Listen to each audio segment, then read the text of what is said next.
السلام علیکم ورحمۃ اللہ وبرکاتہ۔ آج میں آپ کے سامنے سورہ النحل کی آیت نمبر 79 کا ترجمہ لے کر حاضر ہوں۔ سماعت فرمائیے۔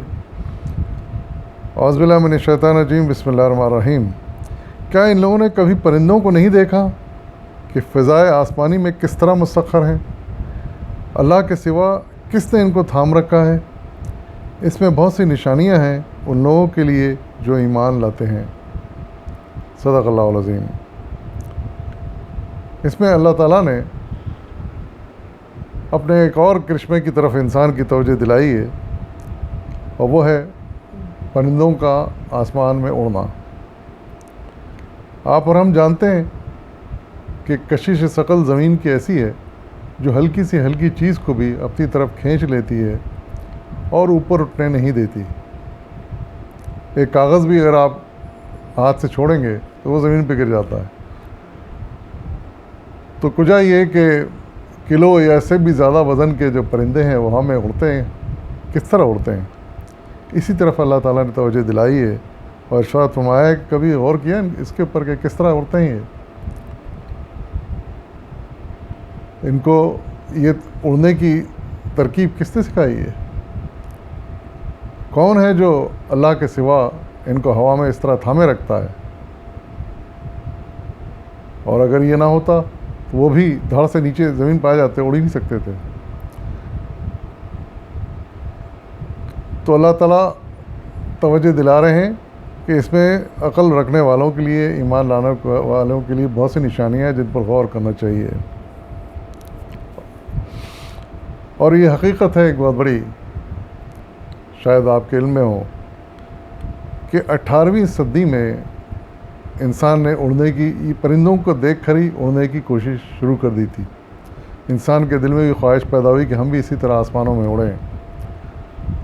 18ویں صدی میں بعض لوگوں نے اپنے بازوؤں سے، ہاتھوں کے ساتھ پر باندھے اور اوپر پہاڑ سے چھلانگ لگائی۔ کچھ تو گر گئے، کچھ تھوڑا اڑ کے پھر گر گئے، لیکن انسان نے اپنی کوشش مسلسل جاری رکھی، اور نتیجہ یہ ہوا کہ 20ویں صدی کے شروع میں، یعنی 1903 میں 1903 میں دو امریکن بھائی تھے، اولبر رائٹ، ولبر رائٹ۔ ان دونوں نے پھر پہلا کامیاب اڑان کا تجربہ کیا۔ انہوں نے ایک سادہ سا جہاز بنایا جس میں ایک انجن لگایا، اور اسی پرندوں کے اڑنے کے اصول کو سمجھ کر انہوں نے پرواز کی، اور وہ پرواز غالباً تھوڑی دیر کی تھی لیکن بہرحال کامیاب پرواز تھی، اور کامیابی سے انہوں نے لینڈ کیا۔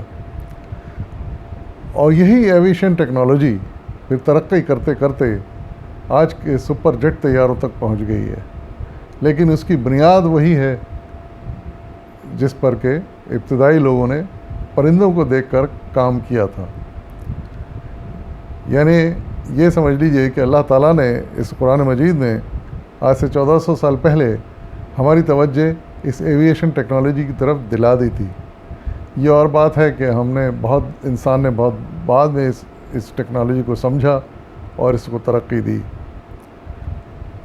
تو اس طرح اللہ تعالیٰ نے کئی ایسے معاملات ہیں جن کی طرف اپنے قرآن میں اشارے کیے ہیں آج سے 1400 سال پہلے، لیکن وہ آج بھی انسان کی رہنمائی کرتے ہیں، اور انسان ان سے کچھ نہ کچھ سبق سیکھتا ہے اور کچھ نہ کچھ نئی چیز دریافت کرتا ہے۔ دنیا میں کے سارے سائنسدان اسی کوشش میں لگے ہوئے ہیں، اور بے شمار ایسی چیزیں دریافت ہو چکی ہیں۔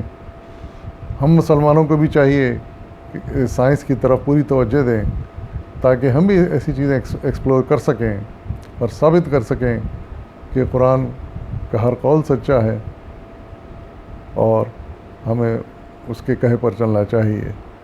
وآخر دعوانا والحمد للہ رب العالمین۔